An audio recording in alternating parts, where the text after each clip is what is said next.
What's going on, ladies and gentlemen? This is Muscle, and this is another Two Line Music Hut's Entertainment Report podcast. And today we have a really special guest in the building. Listen, this lady here has been giving you music, hits after hits for the past 40 years plus. Listen, she gave you songs like Someone Loves You, Honey, Telephone Love, More Than I Could Say, Make It Up to You. And right now she has out a new song right now called Over on the Divorce Court Rhythm. You know, we have in the building today, we have JC Lodge in the building today. What's going on, my sister? Everything is good. Everything is good considering. Yeah, pretty good. Thank you. Thank you so very much for joining us here on the Entertainment Report podcast tonight. You are very welcome. I'm happy to be here.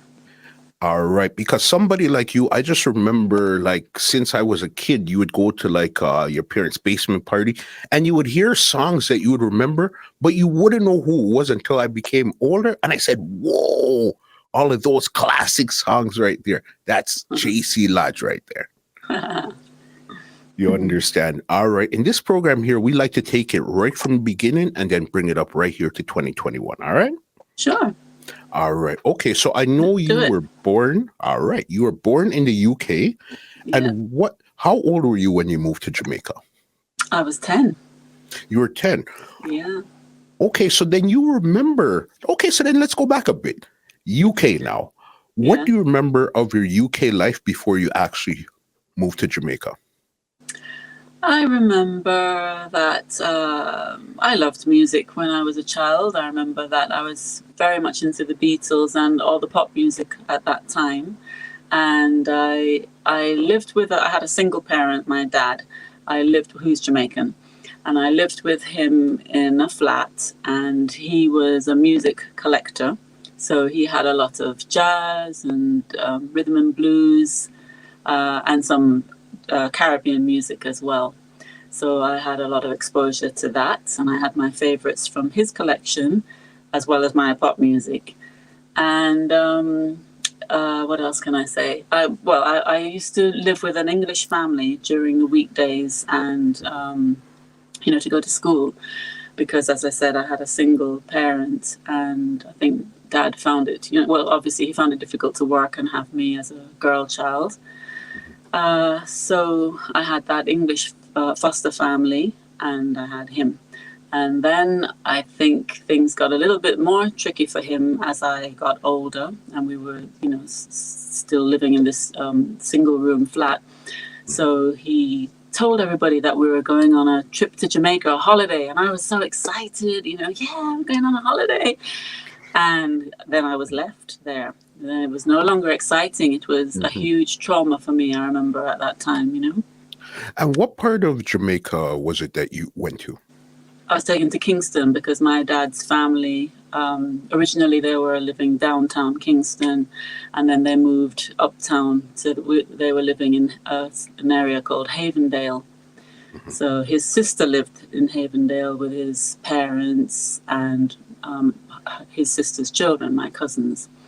And so I met these people for the first time, and, it was lovely to meet new family, but at the time they were strangers to me, and my dad was my world. And he said, well, I'm going to leave you here because you're going to get a much better education in Jamaica. And I was like, no, I don't want to stay. And I remember I had a really bad cold, and I was so miserable when he was leaving. I remember grabbing onto his shirt at the airport, and I didn't want to let go, But he went back to England and left me there. And, years later, I look back and I'm really glad that I had 33 years of life in Jamaica, because it's a huge part of who I am,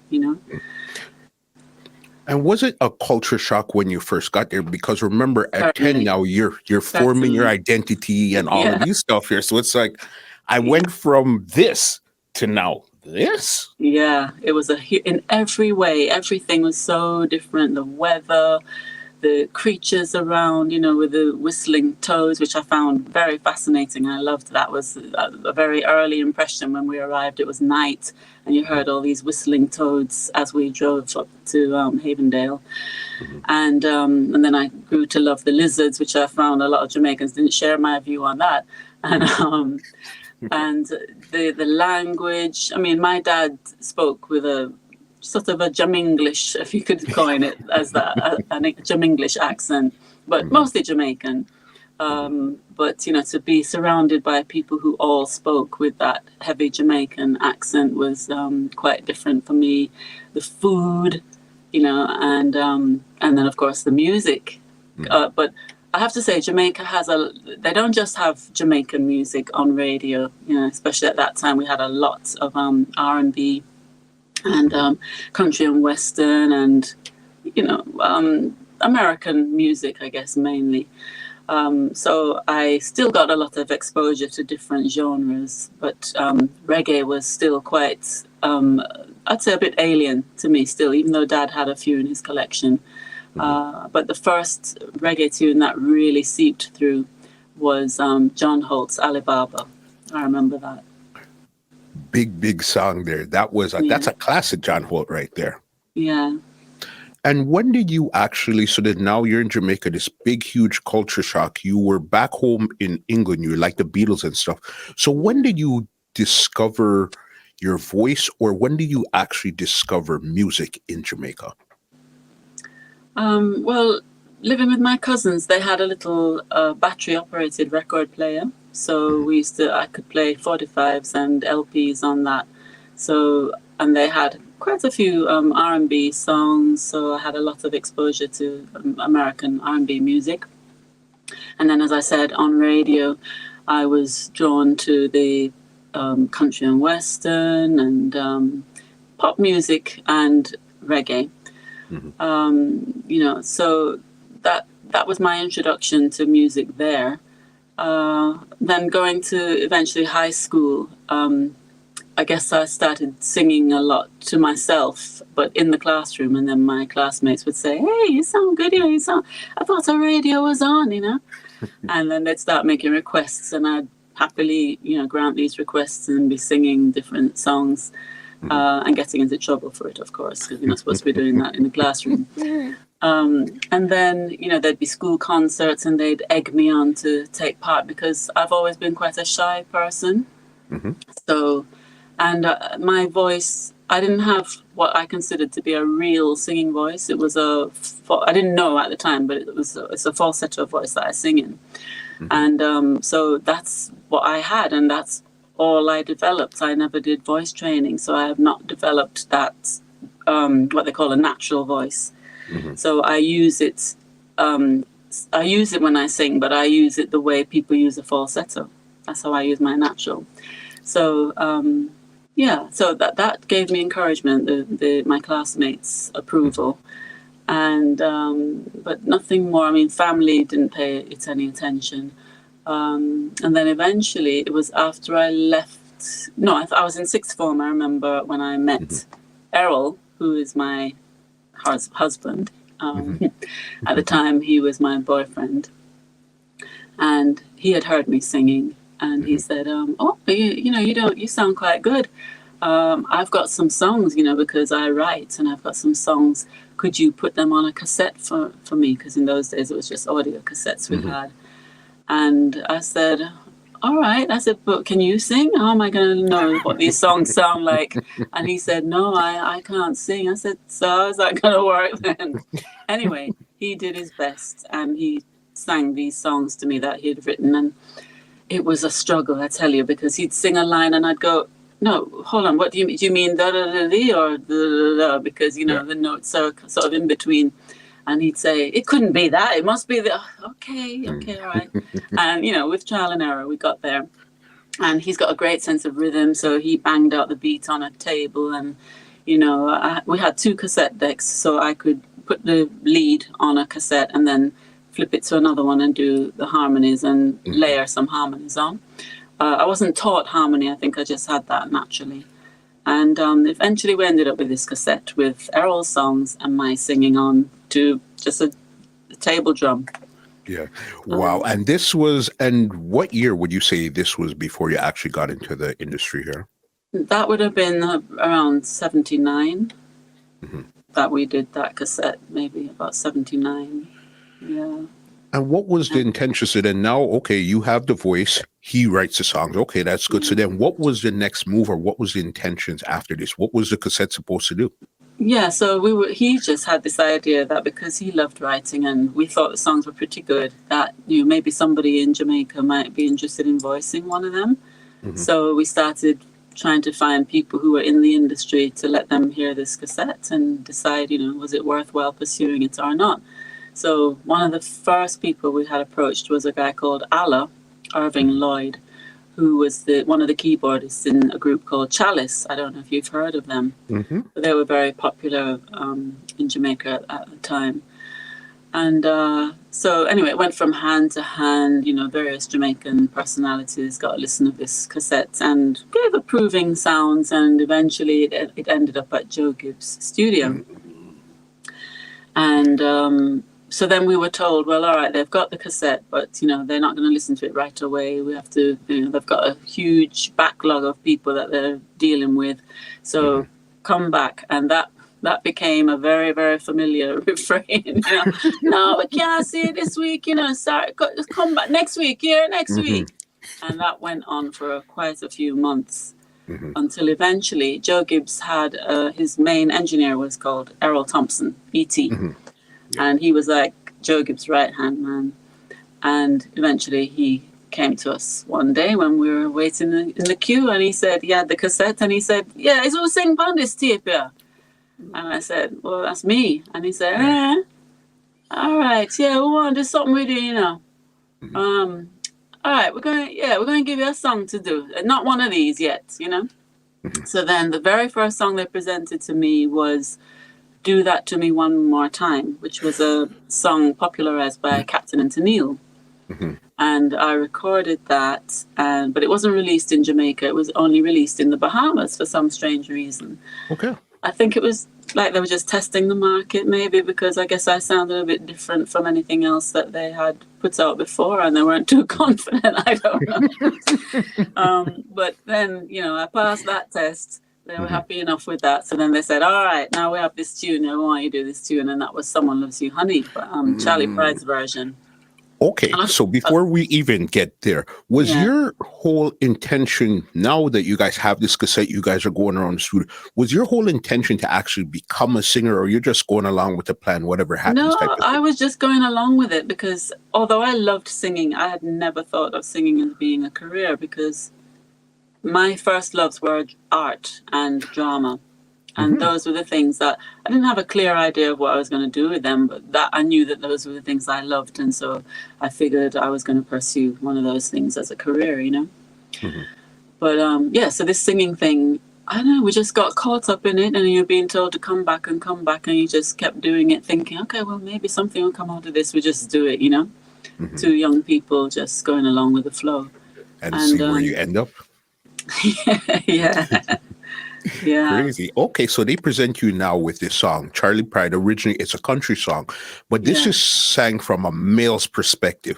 So how was it that you were able to sing it now from a female's perspective and put your own spin on it right out the gate?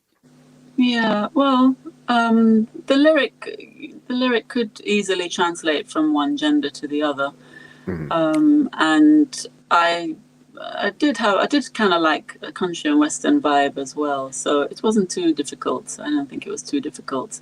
I was very nervous though, because as I said, it wasn't my intention to be there to be a singer, but I just gave it my best shot, and they were happy with it. And then they said, well, all right, listen out for it, you're going to hear it on the radio soon. And we're like, wow, gonna have a song on the radio. Whoa. What was that process like? Because this is your second time in the studio. What was this process like now, recording a quote unquote real song ready to go? What was that like, especially in a studio like Joe Gibbs at that time there? I found it nerve-wracking because there were just all these guys hanging around and, established people. And I was just this little light-skinned person out of nowhere, come and sing a song that, and I had no experience with recording, wearing a headphone. Everything was it was all quite novel. But, they were encouraging. They gave encouraging words, and I did it. And And we listened to that radio, boy. Every day we were checking that radio. When are they going to play this tune? When is it going to happen? And then one day, there I am! But it was funny, you know, when it was first being played. I remember there was a particular DJ, a female. She played the track and she said, "And there's the fine sound of Brother J.C. Lodge." Eh? Brother J.C. Lodge, where'd she get that from? Oh, that could be a brother with that high voice. And so I actually called the radio station, you know. I called them and I said, "Hi, I just wanted to explain that, you know, I am J.C. Lodge and I'm not a guy, I'm a woman." And she said, oh, and she was a little bit offended. She said, "Well, how was I supposed to know, you know?" I guess the initials, they weren't used to having an initial type name for a female. I think that's what threw them. But hey, how about the voice, eh?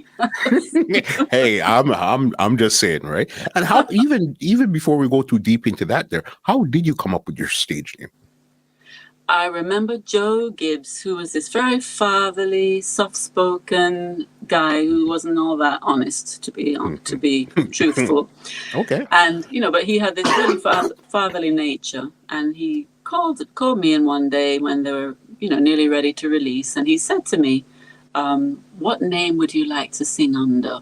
And I said to him, "I don't like the name June that I was given, so I definitely don't want to use that. I want to be my first name initial and my middle name initial, so JC." And he said, "Oh, okay." And then he puts out the album that I did for them with "Someone Loves You, Honey" on it, and there it was, June Lodge. Oh my goodness me, these people. So to this day, there are still people that, you know, fans who will call me June, and they don't know how much I hate it. They don't know, because I've always hated that name. But most people know me as JC. Which I prefer. JC. Okay, yeah. I get that there. Okay, so then you come out. So then now you heard the song on the radio. It's happening. What were the next moves for you at this time here now? Was that song as big when it first came out, or took a while for it to really catch steam? Well, it came out in September 1980, and by December it was #1 on all the charts in Jamaica. It was just mind-blowing for us. We just didn't know what the heck was happening. It was just, it seemed all so fast, you know. And then we heard that it was doing well overseas, but we didn't know how well. That was kind of a little bit hidden from us. And it was only when about 1981-ish, going into 82, that we found out that it was Song of the Year in Netherlands and had earned gold and platinum discs, because we were invited over to, you know, perform and to do some press and so forth. And that was an eye opener. And then we found out as well that it was doing well in all the ethnic markets worldwide, all the West Indian markets worldwide. Okay, and where did that take you? Did you start traveling after you put out that song, or you actually recorded the album and then started traveling? Yeah, we did the whole album first, because it was the single and the album that followed it that did well in the Netherlands. So yeah, no traveling had started really until after that. And where was one? So Netherlands was the first place that you went? From what I recall, yeah, I think so.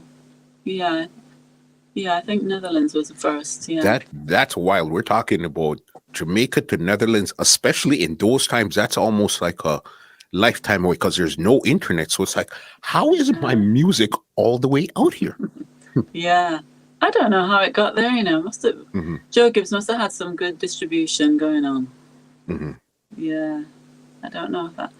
I think we met a guy from Suriname, and he said he was a DJ. You know, it's coming back to me slowly. Yeah, a guy from Suriname, because they have a lot of Surinamese in the Netherlands, in Holland. And he was a DJ, and he heard the tune and loved it, and, you know, played it a lot and presented it to other people. And this was how the company that brought us over, the distributors, discovered it. Yeah, through him.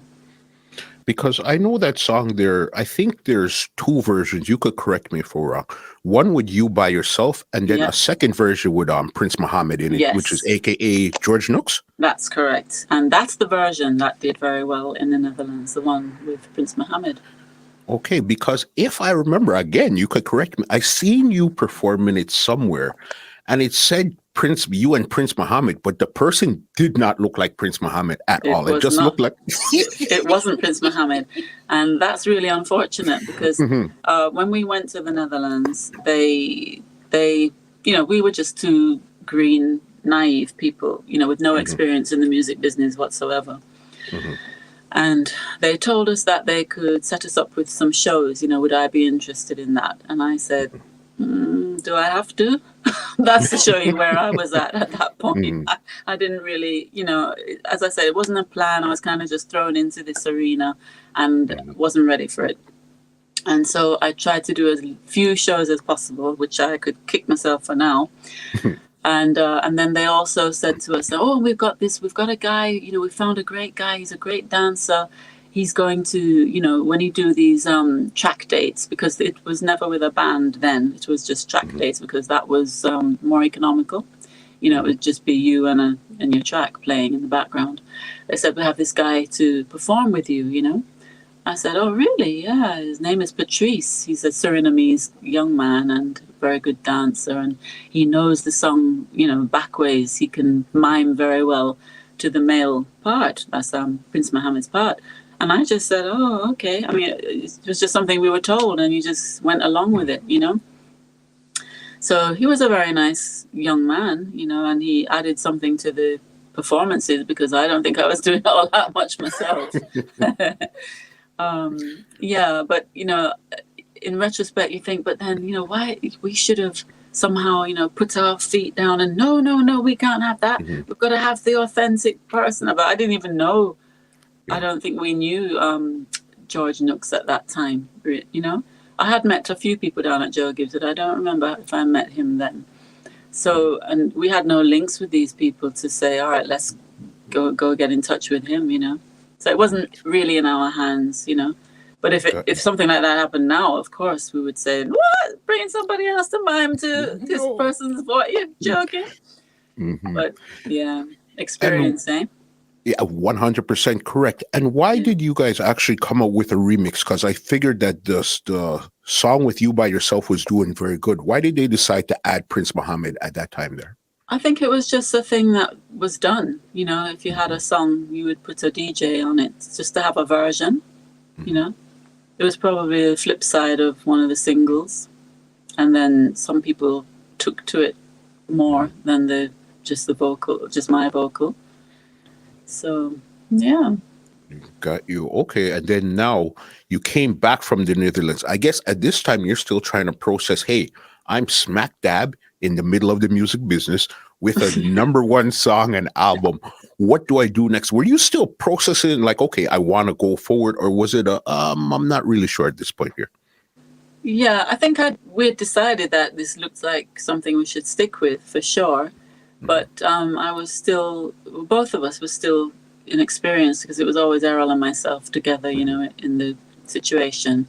But he being the onlooker, I know that when I went on stage to do my performances, he would be there, to sort of give me my critique afterwards and say, you've got to move. You can't just stand up there like that. You look frozen.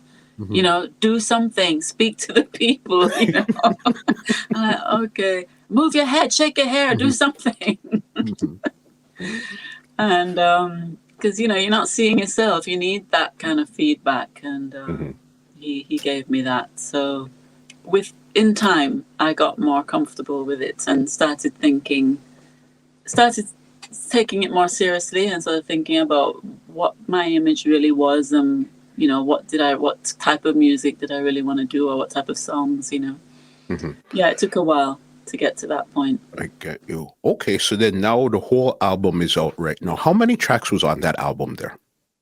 I don't remember, could be 12. I don't remember, to be honest. Okay. I've got all the albums downstairs. Was there any other hits that came off of that album there? Yeah, we had More Than I Can Say, Make It Up to You, or was that on the following album, Revealed?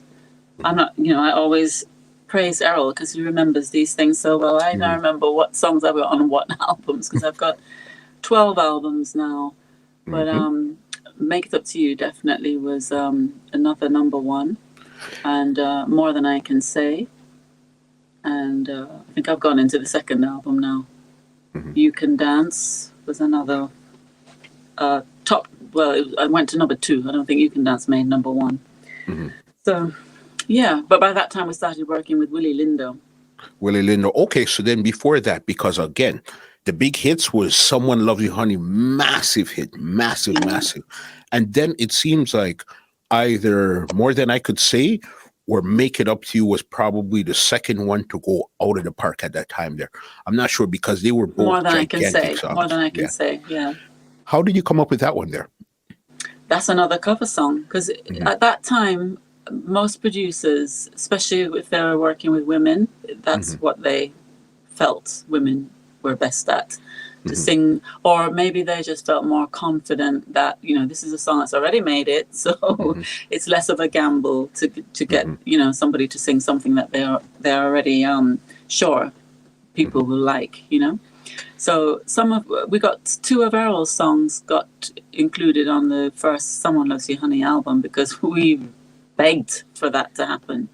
And they were good songs, but it's just at the time, as I say, they didn't, who was I? They didn't see us as anybody with we didn't have any credentials, but they liked those songs enough to put them on, so we were grateful for that.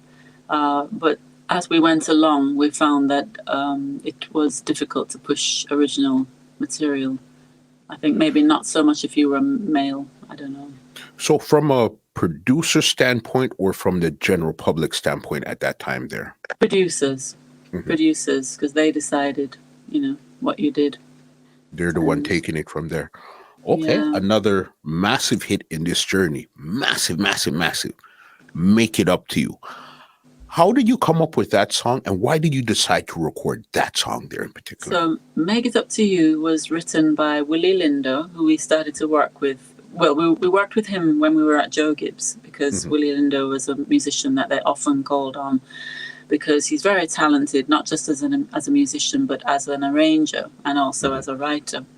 And so when we left Joe Gibbs, we were keen to work with Willie because, we wanted to be with somebody that we were familiar with and trusted and thought had talent. And so Willie and Errol collaborated on that song, Make It Up to You. And that was put on the album that Willie produced, which was Revealed, was the name of that album. And what did that song do for your career at that point there? I think it just helped to cement that, I wasn't a one-hit wonder, I guess. Yeah. Yeah, because that's a big one. And that one there came out as a single and on the album also. Yes. Yeah, because I remember, as I said, you go to any basement party at that time there, because I think this would be early 80s, like 81, 2, 3, anywhere in between there. You go to any basement party, guaranteed they're playing it. But the thing with that song there, it sounded like Where are these basement reggae? parties you're talking about? Where are the basement parties you're talking about? In Toronto. Because, yes, we're in Canada, so anywhere in Toronto you go, that basement party, that's what they're playing right there. But even at that time there, it sounded like reggae, but it didn't sound like the other reggae stuff that was out at that time there. Oh, really? I don't know. The music to me is typical reggae music. I don't know, but maybe you weren't getting a lot of the reggae that was in that genre. Maybe you weren't getting so much of that in Toronto. I don't know. Oh no, it had a more refined. You wouldn't go to like a stereograph and hear them playing it. You'd have to go to somewhere more refined to hear that song. But it was a massive monster of a song. Okay. Good to know. Big song there. All right. And in this journey here now, this is when you came across another song here, Telephone Love. Oh, that's quite a few years. That's great. Okay. How many years are we talking about between Make It Up to You and Telephone Love? So Make It Up to You would have been about 1981, Mm-hmm. 82, and then Telephone Love was 88. Okay, yeah, no, that's a 7 years. We got to go back for sure. Okay, so then now you have out this album. What were you doing now? How was your career taken off at this time when they have Make It Up to You? Well, I'd begun to get a little bit more used to being on stage, performing. Mm-hmm. I mean, as I'd said, my loves were art and drama. So it wasn't that I had not been on stage, but I always say it's quite different, you know, being a singer. You're just being yourself on stage, really. And when you're acting, you're playing someone else, and you've learnt lines, so you go up knowing exactly what you're doing. It's all rehearsed, you know. But when you're performing, it's much more free form, and you know, you've got the crowd reaction, and you know, you feed off of them, and you know, it's quite different. And I wasn't very confident, as I've explained. So so it took me a while to find my feet on stage. I remember having a couple reviews that weren't so kind. You know, which was a little bit off-putting, but at the same time, you know, you had to decide, are you sticking with this thing or are you not? Because if you're sticking with it, you just got to take on board what's being said, if it's something that is fair, you know, and try and work something out, get yourself more professional, you know. Mm-hmm. So was there ever a time in the early stages where you actually wanted to give it up, say, hey, I don't think this is really for me, I just want to go back to being June? No, I didn't like being June. No, not at all. No, I don't think I ever wanted to give it up. No, I just wanted to be better. That was it. I just wanted to get better and become more comfortable with it, because singing in the studio, you know, it's so much more controlled. You've got headphones on, so you can hear your voice back well. And as I've said, because I sing in a falsetto voice, you know, it's very important to hear yourself. And if you've got a soft voice and then you're on a stage and you've got lots of loud instruments, and trust me, Jamaican musicians always have to hear themselves well loud, you know. Turn me up, man. Why? Turn up this thing out. And you're like, oh my gosh, we've got 5 musicians or 6 or 7 of you up here. And, you know, struggling to hear myself. So it's not the same as being in the studio. But, you know, you've got to, with experience, you know, you can start laying down the law a little bit and saying, okay, well, I am actually here performing, and I think the audience would like to hear me, otherwise it's kind of pointless me being up here. So as much as you'd love to hear your bass, the loudest instrument on stage, I need to be heard as well. So I'm afraid you'll have to tone it down a bit, you know, to get a good balance. And so these are things that you learn as you go along. And now, you know, well, not just now, for years, I have gotten to a point where sometimes I just feel like, yes, this is where I belong. You know, I feel comfortable with it. If I've had good rehearsals and I'm confident in the musicianship behind me, as well as the sound system. Those are very key things when you're performing live.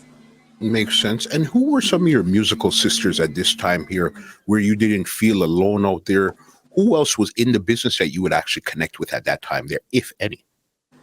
I often worked with Pam Hall and sometimes with Nadine Sutherland, because we all did harmony quite well, and we blended well together. So we were in demand quite a lot in the studio, recording for lots of different producers and artists on their projects. So those were fun times.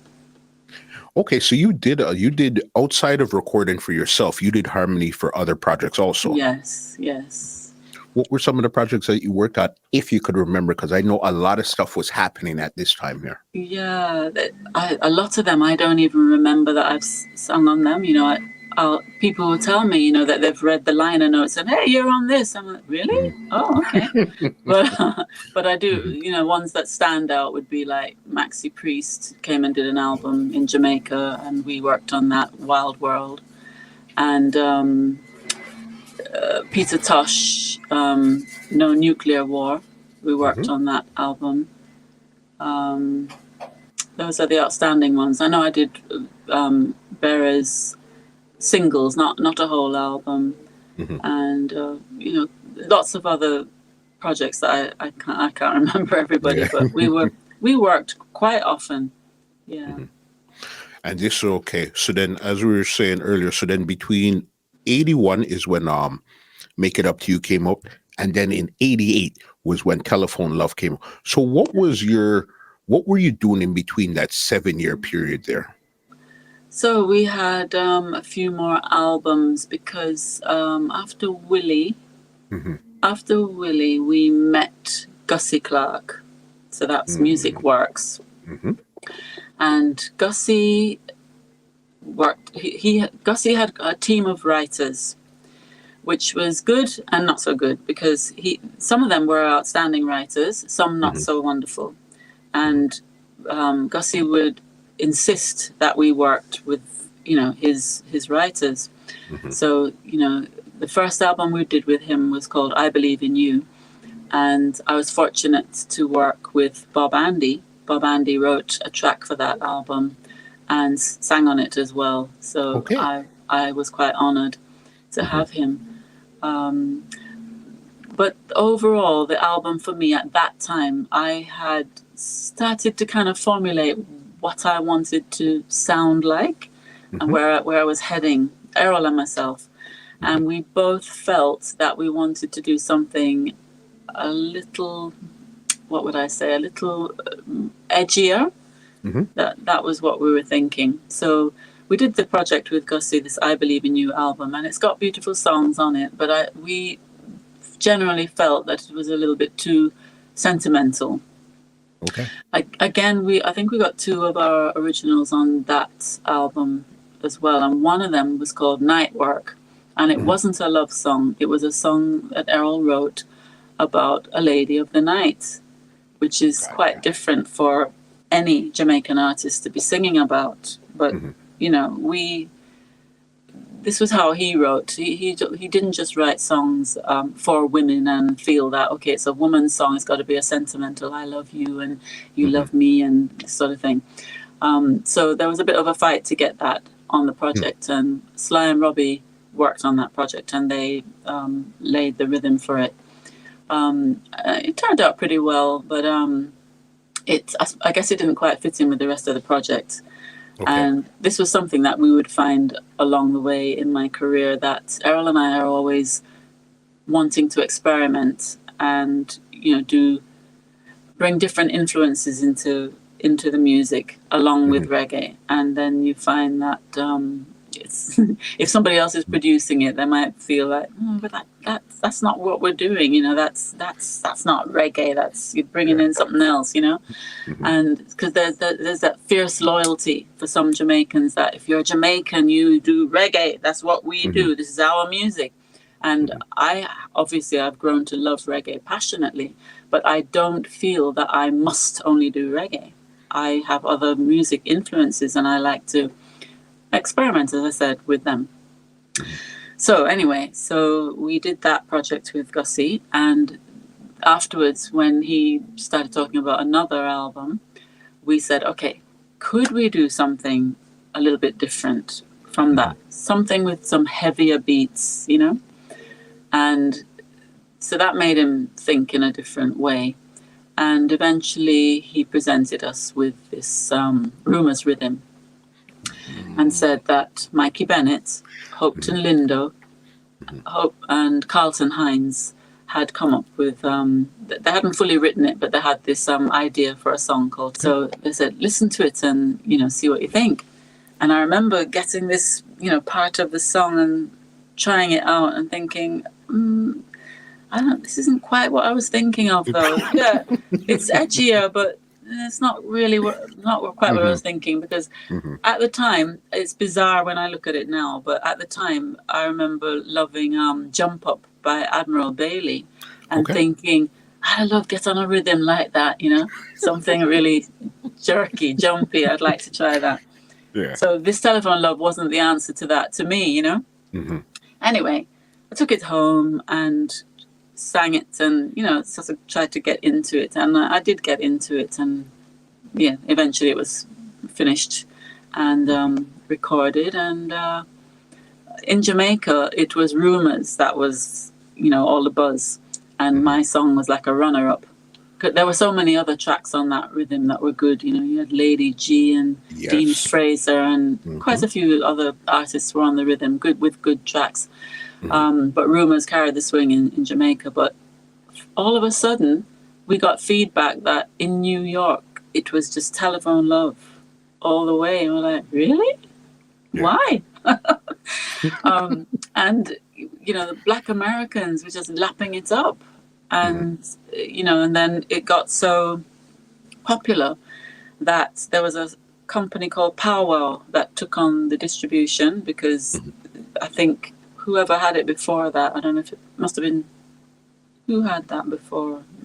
Was it VP? I don't know who was distributing before, but it just, was like too much for them to handle. And so Powwow stepped in and they took it over, and then they couldn't handle it beyond a certain point. So this rap label called Tommy Boy eventually, got excited by the buzz and stepped in.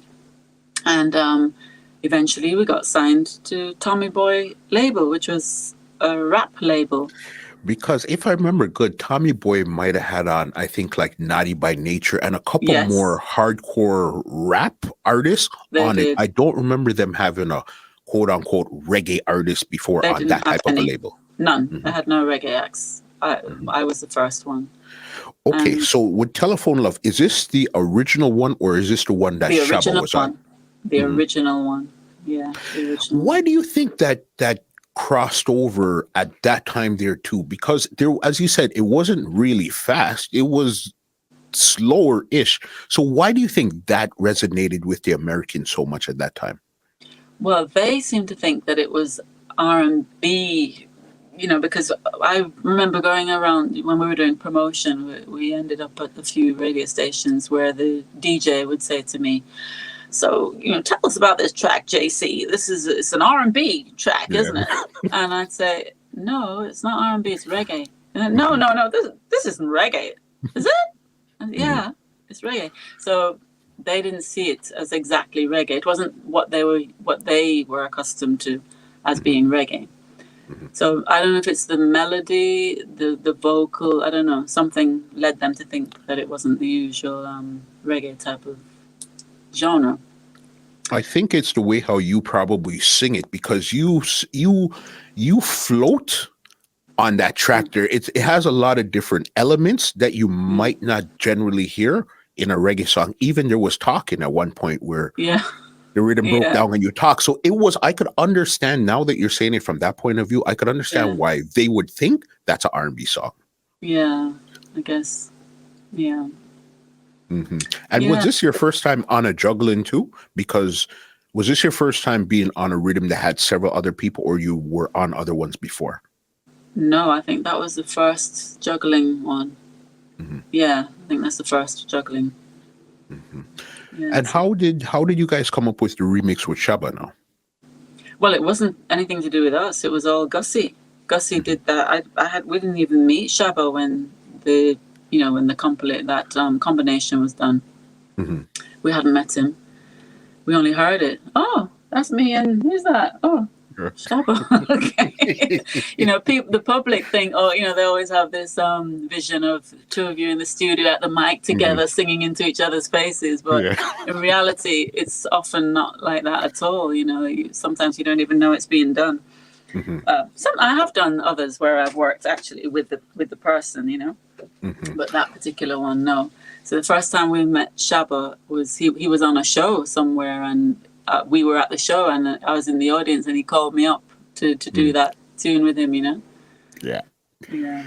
That's interesting. And I know that you guys also did Hardcore Lovin' together. Yeah. Was that right after? When was that song put out? So that must have been, we were doing the Selfish Lover album. So Selfish Lover, my vocal was on the album. So it would have been after that album that Gussie, again, put Shabba So Shabba would have been at the studio one day doing something, and Gussie would say, "Why put this tune into and you just make up something and go on it, So it wasn't a intentional, like you said, okay, hey Shabba, I have this song, let's go do it together or anything. It was nothing like that. No. Wow. No. Okay, you brought up Tommy Boy here. So then now you got signed to Tommy Boy because of Telephone Love here. Yes. Yes, okay. And did you actually put out an album or you just put out a single on Tommy Boy? No, they wanted an album, and we were keen to do an album. And the guy that signed us really brought us to Tommy Boy, Ed Strickland. He had some sort of a concept for how we were going to be promoted, because as you said, there wasn't any other reggae act that they'd had before. So he had some kind of plan for how I was going to be marketed. But another sad story, he got drawn away by another company and moved on. And so we were left a little bit stranded at Tommy Boy then, with no real clear idea of how the project was going to be dealt with. We'd put the album together. Errol and I were happy to have creativity, so we were able to put lots of different types of tracks on, be free with our creativity. But then we ended up with an album with, dance type reggae, more listening type reggae. I had an R&B track called Home Is Where the Heart Is. And by this time I had started writing because I'd mentioned Gussie before having his stable of writers, which was a very clever thing because most producers did not have writers, but Gussie was very forward-thinking. So he got this team of writers, and as I said, they ranged. So you had really strong writers, and then you had those that to me were like high school writing, which when it was presented to me, I was like, wow, I'm sure I can do better than this. And that's what prompted me to start, because you'd get this song and Gussie would say, no, it's a good tune, man. Well, I'm saying, well, if I'm going to sing this, I'm not singing that. I'm going to change that to this. I'm doing this, I'm doing that. And, so with that, it made me be a bit more forthcoming and start having more ideas lyrically. So I have to be grateful for that. And so by the time I was signed to Tommy Boy, I was writing. And so one of the tracks was this R&B track, Home Is Where the Heart Is. And they decided after Telephone Love that would be the follow-up single. So Telephone Love is a dancehall reggae tune, and Home Is Where the Heart Is R&B. So it's kind of unheard of in America to be in two different genres as an artist, especially a new artist. Okay. So I think it was quite confusing to the public. But they invested in a good video for this tune, and the video was shown on a few platforms, not as many as there should have been. And I started doing promotional shows. So that means that you are brought over, your airfare is paid for, you're put up in a hotel, but you're not paid anything. And then you go around performing to tracks to promote the album. So this went on for a while, but Errol and I weren't happy because we weren't earning. And, as I said, there wasn't it didn't seem like a great plan to just be touring Middle America, performing in these small venues to a group of white folk who don't know a view from Eve. And, it didn't feel like it was going anywhere. For sure. So eventually we asked for a release from Tommy Boy, and they were not too sad to say goodbye, to be honest, because I don't think they really knew what to do with me, So that's unfortunate, but the good thing out of it was that the album, I think, was a good album. We got to be creative, which is what we love to be, and I got to do more songwriting, which I always love. So. And that Home Is Where the Heart Is went as far as 45 on the R&B Billboard chart before it came crashing down because all promotion and everything stopped. It has a Sade-ish type of feel to it when you listen to that song. If you close your eyes, you would almost picture Sade in your mind while listening to that song there. Yeah, I see what you're saying with that. That's true. Yeah. Mm-hmm. Okay, so it was only album was recorded or formulated, but it was only a single that came out before No, it no, the actually whole left the label. album, the whole album Or, came out because "Home Is Where the Heart Is" was part of that album, mhm, and yeah, so we did the whole album with, as I said, quite a few of my originals were on it. We mhm, had dancehall type reggae, more listening type reggae, and R&B. So it was a real mixed album. It was mhm, called "Tropic of Love." mhm. Okay, and what year was this that album came out, if you remember? So that must have been maybe 1990, 91, maybe around that time. Okay, Yeah. so then you guys left Tommy Boys. You guys left in good spirits. What was your next move after that? After leaving Tommy Boy, now was it to return back to Jamaica, continue in America? What was you guys thinking at this time here? Well, we wanted to make more music for sure, Mhm, but we needed financing because we didn't mhm, have the finances it took to create a project at the level that we wanted to be working at, and having mhm, the best of the best musicians. Because I'm fortunate that all the albums that I've done, I've had the cream of the crop in terms of musicians and mhm, arrangers and so forth. So we went back to Jamaica, and we had met Gary Himmelfarb of Ras Records, which is mhm, was a Washington-based company mhm, that promoted reggae music, reggae artists. And he expressed an interest in working with us. He would give us an advance, and we would say, "Yay, we get to be creative," and we would mhm, start writing and planning a project and hiring musicians and going to the studio and working. And we did several albums with Gary. He's mhm, otherwise called Dr. Dread, Ras Records. We did mhm. quite a few projects with him, and I'm very grateful to him for that. Okay. The only problem he had was that he loved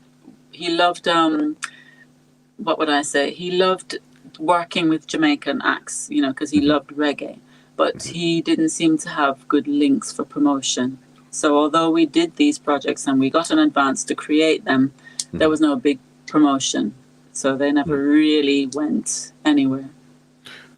That portion there didn't work out because I know right here in the early 90s now, I think 93, 94, you Mm. had put out a kids TV show, Sing and Oh, Learn. yeah. Yeah, yeah, yeah. Yes, Mm-hmm. because in 1994, I had my one and only Picnic, Mm-hmm. Gia. Yeah, and having her, I mean, we had put that off as long as I possibly could. I was a very reluctant mother, I can tell you that, because Mm-hmm. at that point I was just, no, man, gotta keep touring, gotta keep working. If I have a child, that's gonna tie me down. Mm-hmm. But she came along in 94, and I'm so grateful that she did. Mm-hmm. So when she was little, I, being a new mother and all that, it's like, how do I teach this child not to do this or to do this? And started making up little songs to teach her things, mostly to do with social skills, like not butting in, waiting, saying, Mm-hmm. excuse me when there's a lull in the conversation, and then, waiting, that sort of thing. So lots of things like that, speaking the truth, etc. Lots of little songs would come to my mind that I was Mm-hmm. making up, and Errol would hear me singing them, and he said, but if you get enough of those together, we could do a project. So I thought, okay, yeah, let's do that. So we did one album and on cassette, Mm-hmm. and then we did another one, and we did another. So we had three, Yeah. and we aimed them at different age groups. So we had like your 2 to 4, and then your 4 to 8, and then 8 to 10 kind of thing. Mm-hmm. And by that time, we had been selling them in, Jamaican record shops and pharmacies and places like that, and a few schools. And then eventually, the Minister of Education at the time said that he would like to purchase these albums for every basic school in Jamaica. And that was a great honor. We were so happy for that. For sure. So, and with that, then TVJ, Television Jamaica, contacted us and said, on the strength of your children's music. We would love for you to do a children's show incorporating these songs. So this was like, wow, that's a great idea, you know? And Errol and I, again, we love to be creative. And Errol is an IT man, but, you know, full of ideas. As I said, he's a very good writer as well. And he also had gotten into video. So he had a good idea about filming and sound and all of this. But, you know, we hired a team of people to work with us. We had to get 5 sponsors to fund the project. And we ended up with a 13-part television series called Sing and Learn, which was the name of the albums, Sing and Learn. Well, Sing and Learn 1, 2, and 3. So, yeah. And how did that do for your career? Again, this is something left field, really outside of the box. Yeah. Was that something that you really enjoyed, or you said, hey, you know what, this is something I could do? We really enjoyed it. We so enjoyed that. But working on the television show was, as I've said to people, it was heaven and hell, because we never had enough time to get each program ready. You know, we're always pressed for time. And there were so many little segments that we had to get prepared. You know, so I was writing children's stories, short stories, trying to do the illustrations because I had a love for art and I wanted to do the illustrations. So I did them. And then we had to audition children, and we weren't using children from a drama school or anything like that because they didn't really have much of that going on in Jamaica. We just told various schools that we were having auditions for children that we needed for our TV show. And so we just got ordinary children coming for auditions at our house. And, you know, we would pick from that. So they weren't trained in any way. So then I'd have to give them some crash course training, you know, in acting and, you know, whatever it was we were doing, a little drama, reading the story. We had an IT section.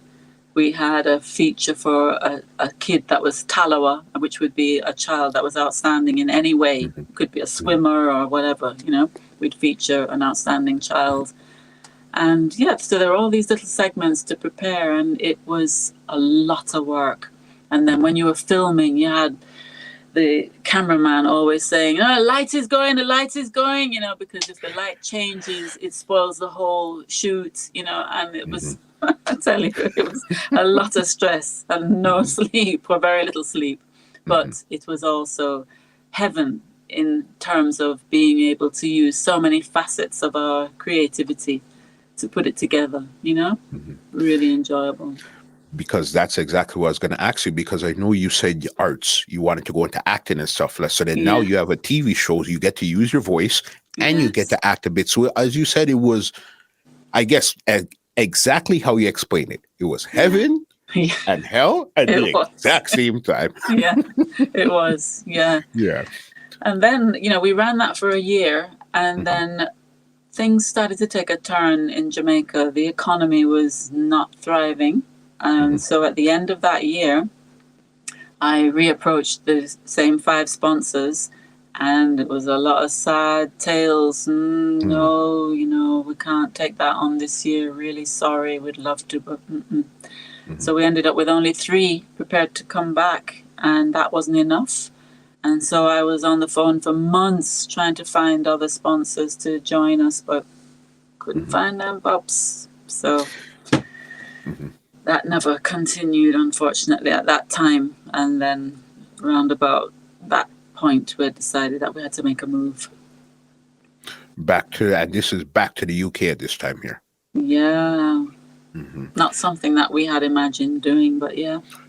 What was I guess it was really the economy and stuff, why you decided to move back, or what was your reason for moving back there were to the UK? several reasons. The economy was a big one because, you know, that Sing and Learn program, we really put everything into it, and it just became something that we just wanted to do at that point, you know.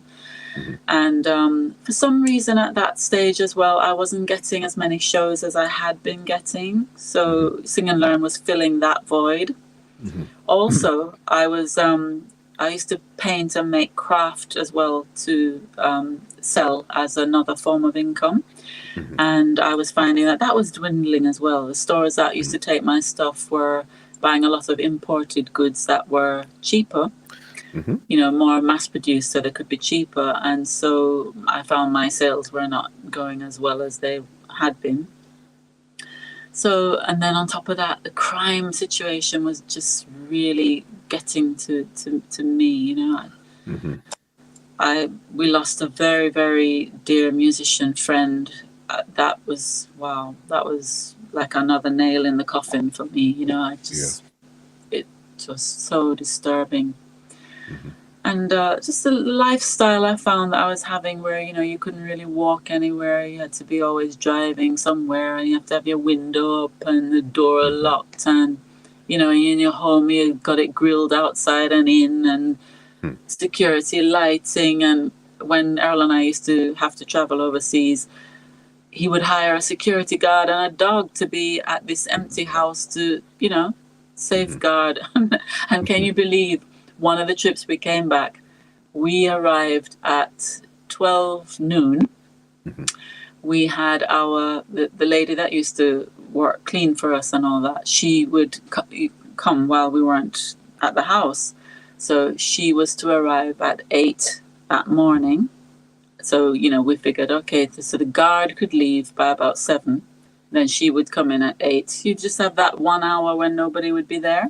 Yeah. When we got to the house at 12 o'clock, she was there on the veranda. House broke.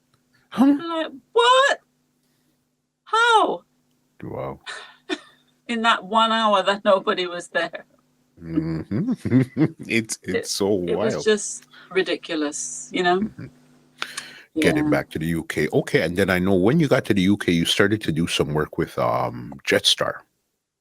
Yeah, we did. Yes, because what had happened was we were at a studio one day in Kingston, and we met Danny Ray. Mm-hmm. And Danny Ray was another right-hand man of a studio. So he was a right-hand man of Mr. Palmer. Mm-hmm. He did a lot of Mr. Palmer's productions. And we got talking with him and told him that we were thinking of coming to London. And he said, all right, well, when you come, touch base with me and we'll see what we can do. So I said, all right. And then we came, and we had big plans coming back to London, Errol and I. I mean, my dad had always been back here, in London. Okay. And he was telling me for years, you need to come over here, man. Your songs are doing well. You need to come and support them. People are asking for you. But, at the time we were busy touring elsewhere, and, people don't understand that when you're an artist, you don't normally pay for your own airfare and go somewhere. You're invited somewhere for a show, and that's how you do your traveling. So we wouldn't really have dipped into our pockets and just come to England. So it would have been a promoter or something that would have brought us over, and it for some reason it didn't happen. So so we had this idea that coming over to England, there's going to be enough touring, and and my dad said, and don't worry about where you're going to live, because the council will put you up somewhere. You're a family, because by that time we had our daughter. You're going to get put up somewhere. They'll give you a flat, I was like, really, boy, this sounds good. Well, when we arrived, not in Augusta, there was no touring going on, because this so-called English circuit, reggae circuit, that done. Wow. That did done from, I don't know which year. By the time we came in 2001, nothing like that was going on. Reggae had hit a high, and it had been playing on mainstream radio. It was a music genre in its own right, acknowledged and accepted by the masses in England, not just Jamaicans, everyone. And for some reason, it's just lost that platform. It was no longer on mainstream radio. And what had happened was that people had started up these pirate stations, which were just dotted all about the place with very few, small listenership. Each one had their own little listenership, but nothing en masse, So that drive that used to be behind reggae was just no longer there. And if people are not hearing your music in that big way, you don't chart, and then you find you're not put on shows. So that's it, you know. Because it's all a domino effect. It is. It's a domino effect. And then Europe, there's Europe as well. But to this day, I mean, we've been living in London, as I said, from 2001, and we still have that Europe market to crack. We haven't cracked it yet, even though I had the success in Netherlands all those years ago. We've discovered that Europe is a place that loves reggae, and they have touring going on there. But their idea of reggae is it's got to be the message music. They don't see, and outside of message music, no, that's not reggae for them, you know, for the most part. And having locks, I have to say, that seems to be part of the package for them. They see that as authentic. So somebody looking like me is like, what? No, that's not a reggae artist. Who is that? It almost seems like everywhere you go, it's always hard for somebody like you, for some strange reason, to fit into what's going on. It feels like that. It does feel like that. You know, the color, your background, you know, the gender, all of these things do play a part. You know, you can't really ignore it. It's how it is, you know. Even with still having these massive hits under your belt, it still leaves you in a funny situation at times? Yeah, it does. It does, yeah. Yeah. Sometimes I think that if people hadn't heard my music first in Jamaica and loved the music first from what they were hearing on the radio, if they saw me first, I wonder if it would have had a different effect, you know? Because you have Jamaicans that... You have some Jamaicans that think, oh, if you're light skinned, oh, she's pretty with a high color and that sort of thing, that mentality. And then you have those who, oh, white woman, you know, so, you know, you don't know where it stands sometimes. Yeah. So, what are those crazy things? Yeah. Yeah. It's quite mixed up, isn't it? Yeah. Crazy. Because I know you've, throughout your 40-year career, your latest body of work for album is called Passion Fruit. Yes. Okay, that came out in 29. When you listen to that album there, you could see, because in this whole conversation you've been speaking about creative, you and Errol are very creative.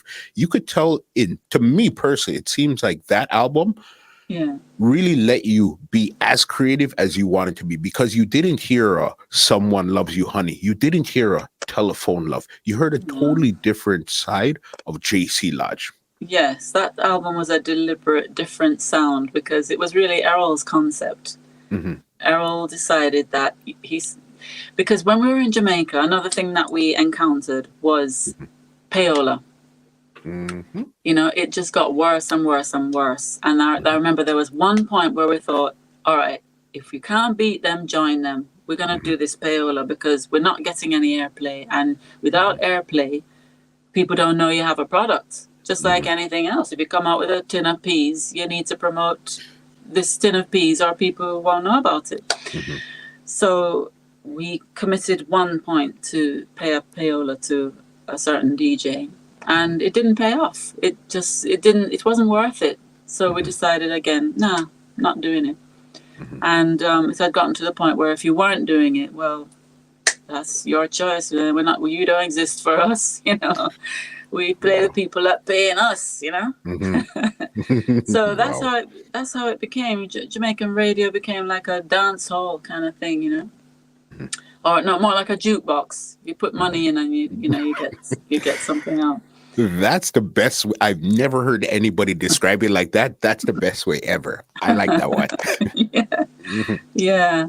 So so what were we saying? Passion fruit. Passion fruit, yes. So passion fruit, Errol decided, I'm going to do some tracks and we're going to make them dancey and we're going to work around the radio station. We're going to make this dancey project and try and work it through the clubs because, you know, people will dance to it. DJs will play it in the club if it's dancey and people will dance to it and, you know, maybe we'll get some attention that way since we can't get this attention through the normal radio. So that was the reasoning behind that project. So he came up with most of the tracks. along the way, we met an Englishman he called himself JA13 because he had a passion for Jamaican music and also a kind of Latin flavored music, reggaeton.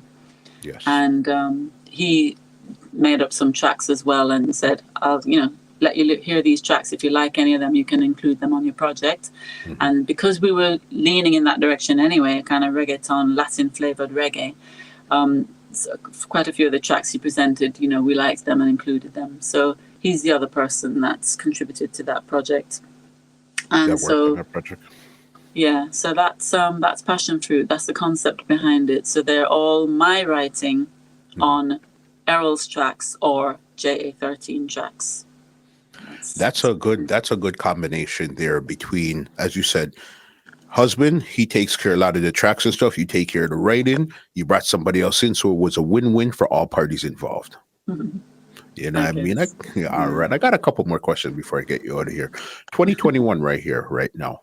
Yeah. You just released your new song. It actually came out a couple days ago called Over on a Divorce Court Rhythm. We know right now this was a Lion King music production.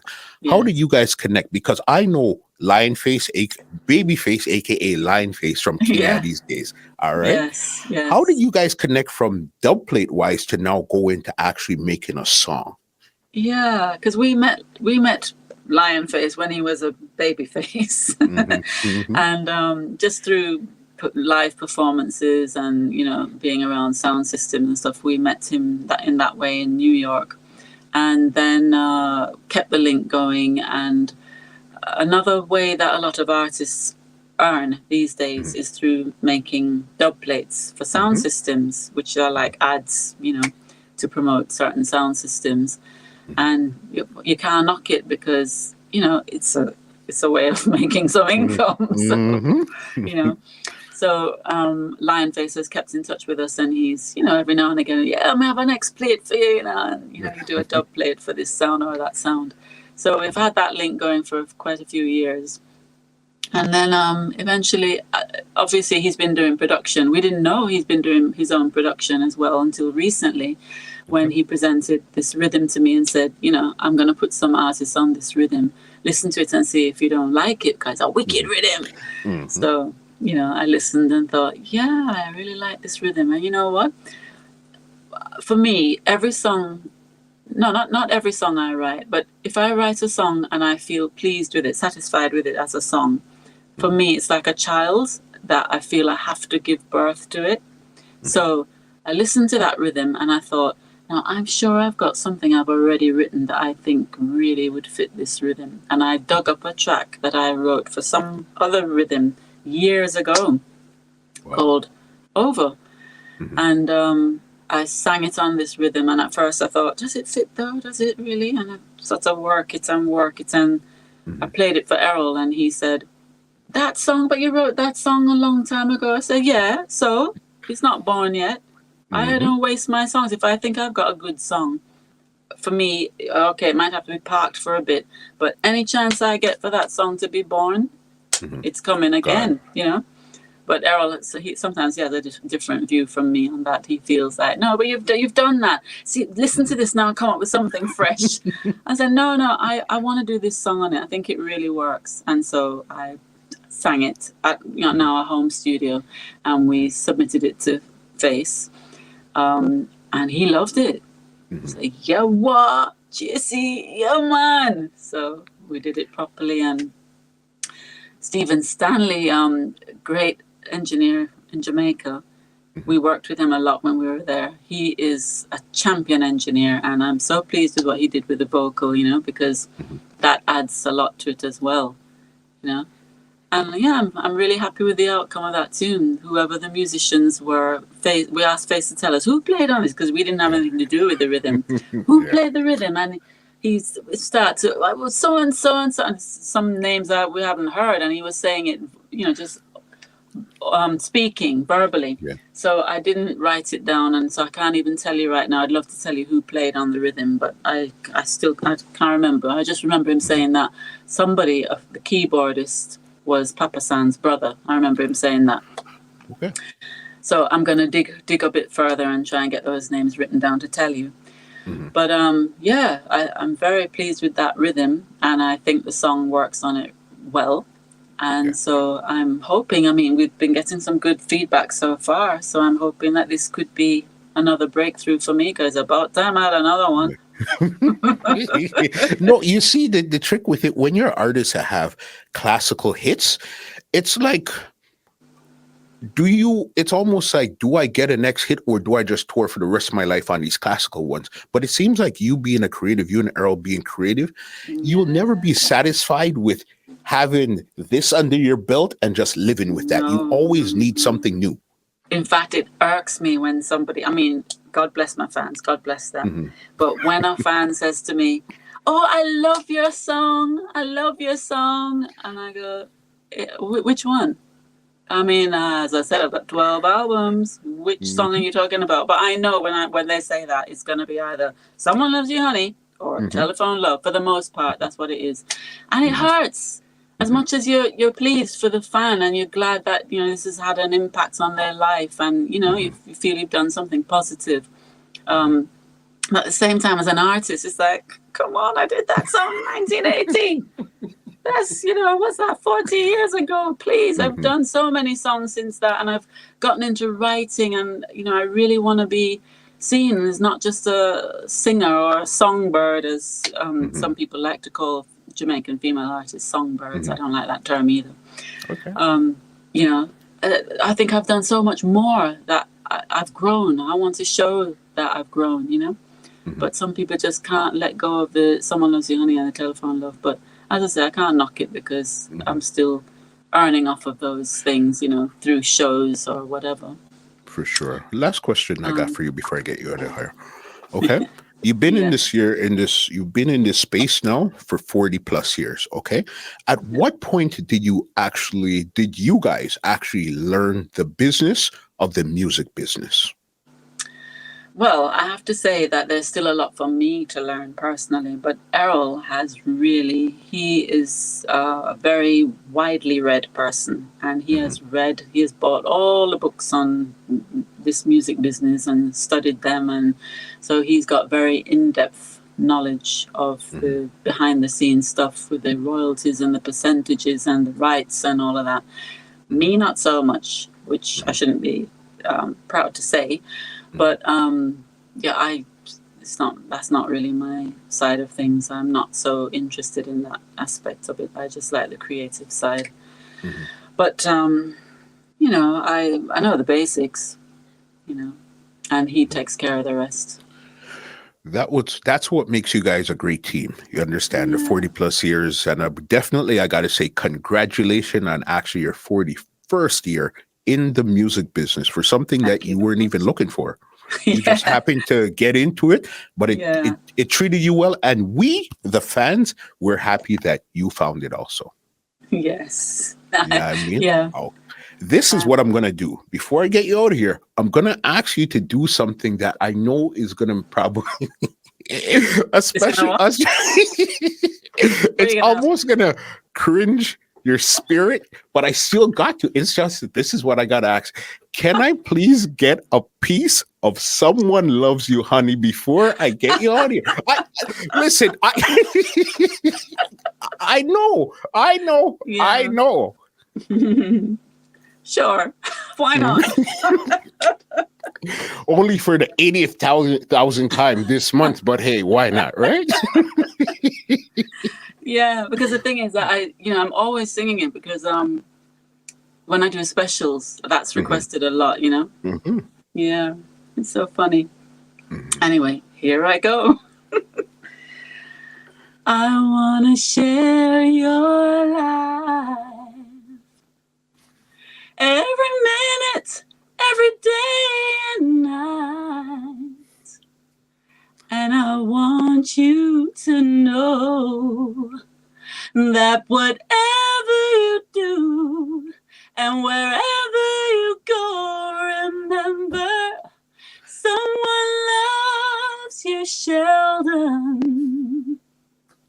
No matter what, you'll always be our DJ. Someone loves you, Sheldon. more than any other DJ in the world. Thank you. Thank you. Thank you so very much. And again, it's just speaking to you is one thing, but saying, okay, let's turn on the singing voice. It's just so natural. It just comes natural. And then you go right back to talking. Okay, yeah, no problem. It's just JC Lodger. Okay, no problem. Yeah. Thank you. If they want to check out anything else you have coming out, you have your new single out right now.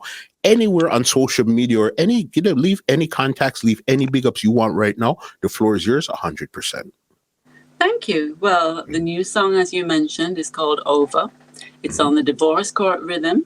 And it's produced by Lion King Music, who's based in New York. And there are several other artists on that rhythm that you're going to love. Maxi Priest and Marie Coke and Al Campbell. Quite a few great voices and great songs are on the rhythm as well. So I think you're going to really love it. And it's available on all the download platforms. So check it out. And, you can also have a look at Passion Fruit and give that a listen to. So you can learn a few more songs by me, other than Telephone Love and Someone Loves You, Honey. I make it up to you. Yeah. So no. Where can they check you on social media? Where can they check you out on social media? Oh, well, if you just type in JC Lodge, you'll find me everywhere that you want to find me, So, yeah, I think my website needs some updating, but all my music is available on iTunes, Google Play, Amazon, anywhere that you would download music, you can find me. So Definitely. There's no excuse. All right. To listen to just Telephone Love and Someone Loves You, Honey. There's 12 albums. We get it. I understand. Miss JC Lodge, it's been an epic conversation. Thank you so very much. Your openness, you're willing to talk. Definitely, I know the fans are going to love this one here also. Thank you. I'm glad. I've enjoyed. I listened to the one you did with Nadine. And I found that very entertaining and, educational as well. It was good. You're a good interviewer. Yeah, I like your style. That means a lot coming from somebody like you that's been in the business. You've met the best and the worst and everything in between. So that's definitely so right. You're so right. And I have to say, I don't know why so many people on radio or people that do interviews that are from the Caribbean, a lot of us, we don't educate ourselves enough.